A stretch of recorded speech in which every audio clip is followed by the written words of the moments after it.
Birame Souleye Diop, le suivant.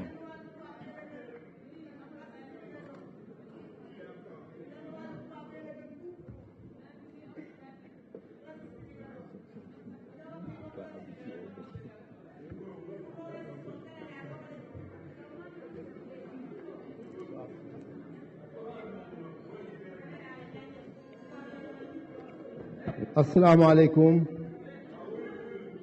Monsieur le Président, je voudrais d'abord saluer Monsieur le ministre des Finances et du Budget, saluer Monsieur le ministre du Travail et chargé des institutions, confondre dans ces salutations l'ensemble des membres du cabinet qui les accompagnent. Monsieur le Président, je voudrais donc à la fin du marathon budgétaire que nous sommes aujourd'hui en train de boucler, dire quelques mots. Mon collègue Seydou Diouf a cru devoir uniquement remercier ses présidents de commission. Monsieur le Président, je m'en voudrais donc remercier les présidents de groupe. Je pense que depuis le début du travail en commission, nous avons eu à travailler ensemble et mettre en place un code de conduite qui nous a permis de stabiliser les commissions. Ça a aussi remercié l'ensemble des collègues qui nous ont fait confiance pour accepter le code qu'on leur a donné. Je pense aussi que cela a continué au niveau des plénières. Nous avons mis en place un système qui nous a permis, dans une complicité fonctionnelle et efficace, d'atteindre nos objectifs qui étaient quoi? Arriver à discuter tous les budgets dans le budget temps qui nous était imparti et les voter. 2 budgets par jour. Je pense que nous avons présenté un programme, vous l'avez agréé et personne ne l'a remis en cause depuis lors. C'est dire donc que cette complicité, et j'en remercie donc mes collègues présidents de groupe, le président Birame Souleye et le président Youm, et en vos noms, puisqu'il m'avait chargé aussi d'être le doyen. Remercier notre rapporteur et l'ensemble de ses collègues que nous avons beaucoup pressés. On leur a fait évoluer positivement. Ils étaient ancrés dans les vieilles habitudes de l'Assemblée et qui, je vous assure, sont en train de s'estomper. Ce marathon budgétaire a permis de faire évoluer énormément l'Assemblée nationale sous la pression qu'on a eue. Donc on en fera le bilan. Donc Yoro vraiment et l'ensemble de son équipe, nous vous remercions. Je remercier aussi et féliciter le président de l'Assemblée nationale. Je pense que sa patience et son calme nous a permis de stabiliser progressivement nos plénières. Et maintenant arrivé à Monsieur le ministre des Finances. L'autre dit, mes amis de Benno Bokk Yaakaar viennent dire pourquoi vous les remerciez. Oui, àll danañ ko gërëmee mat ndax àll bu mel ni moom te amul mat. On l'a dit, on a reçu énormément de ministres qui ont cédé à la pression et qui ont disjoncté, comme on a dit. Lui, il n'a jamais disjoncté. Et pourtant, il est sous les critiques acerbes de tous les collègues, mais jamais il n'a placé un mot discourtois. Il a toujours su monter en commission, en plénière. À chaque fois, il est monté avec son sourire, nous parler et même nous convaincre de ce qu'il fait, de la logique, de la trame budgétaire. J'ai eu à le dire qu'on a compris beaucoup de choses avec lui. Moi, je ne connaissais rien du PSE. À présent, j'en ai beaucoup vu parce que c'est lui qui nous l'a appris ici. Alors donc, c'est pourquoi on vous remercie. Et on vous encourage sur ce plan. Vous êtes un cadre sénégalais, comme les autres cadres qui sont derrière vous. Nous avons pratiqué pendant le pouvoir. Avant le pouvoir aussi, nous étions là à l'Assemblée. Nous avons vu tous les autres cadres qui étaient venus de l'Assemblée. C'est toujours l'hommage que nous rendons aux cadres de notre pays. Ils sont bien formés, ils sont loyaux et ils sont républicains. Ils sont au service de l'État et non de la politique. C'est pourquoi on les remercie aujourd'hui.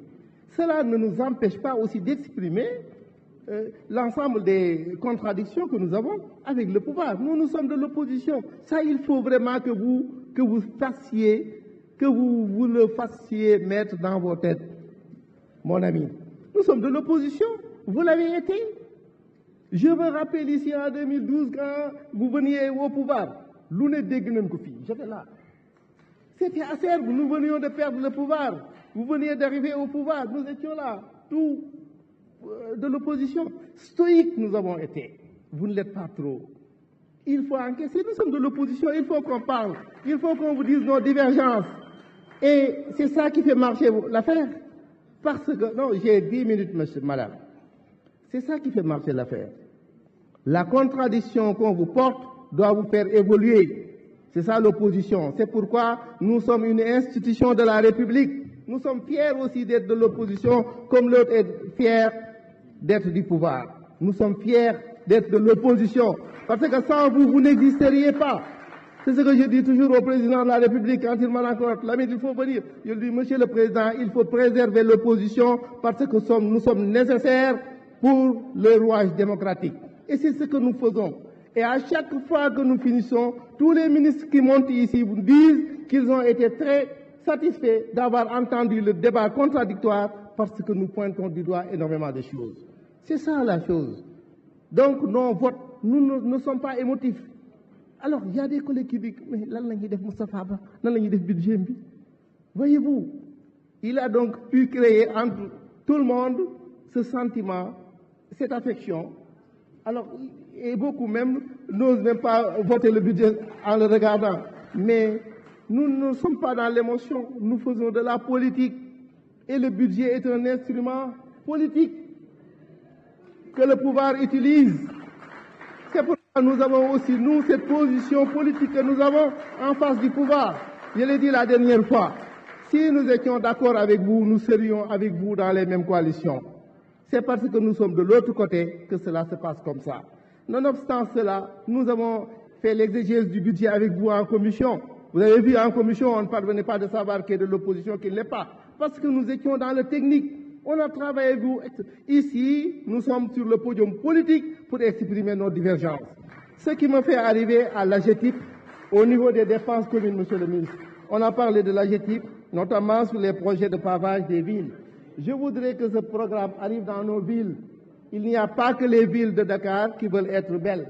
Nous voudrions vraiment que les villes de l'intérieur soient éligibles à ce programme. La fiscalité locale. Je pense, monsieur le ministre, que c'est un chantier qui se doit d'être accéléré parce que les collectivités locales veulent aussi jouir de leur autonomie financière. Vous nous avez parlé aussi de la spécialisation fonctionnelle des collectivités locales. Je pense que là aussi c'est un projet sur lequel nous vous attendons parce que c'est efficace. Les politiques publiques, monsieur le ministre, s'appliquent au niveau des terroirs.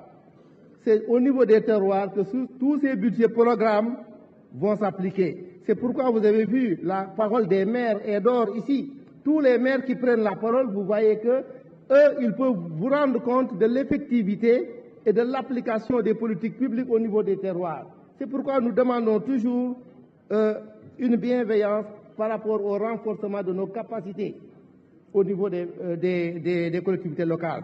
C'est pour cela que nous plaidons toujours pour avoir une fonction publique locale équivalente à la fonction publique d'État. Qu'il y ait des passerelles, parce que ce sont des Sénégalais qui sont aussi au service de la nation. Pourquoi deux fonctionnaires et qui n'est pas un traitement égal, alors qu'ils sont tous au service d'un même pays? Monsieur le ministre, je ne reviendrai pas sur la dette. Nous en avons parlé la dernière fois. Nous restons toujours inquiets par rapport à cela. Par rapport aussi à la politique, au taux de croissance, où nous avez appris que le taux de croissance est tiré cette fois-ci par le secteur secondaire. Et naguère, on savait que c'était le secteur primaire qui le tirait. Qu'est-ce à dire? Est-ce que l'agriculture ne donne pas ce qu'il devait donner? Est-ce que l'élevage ne donne pas ce qu'il devait donner? Est-ce que la pêche ne donne pas ce qu'il devait donner? C'est ça, moi, mon inquiétude. Si, par exemple, la tendance est inversée, que progressivement, que ce soit maintenant le secteur secondaire qui tire notre croissance et non le secteur primaire. Je vous remercie, mesdames, messieurs, je vous remercie. Merci, chers collègues. La parole est à notre collègue Birame Souleye Diop.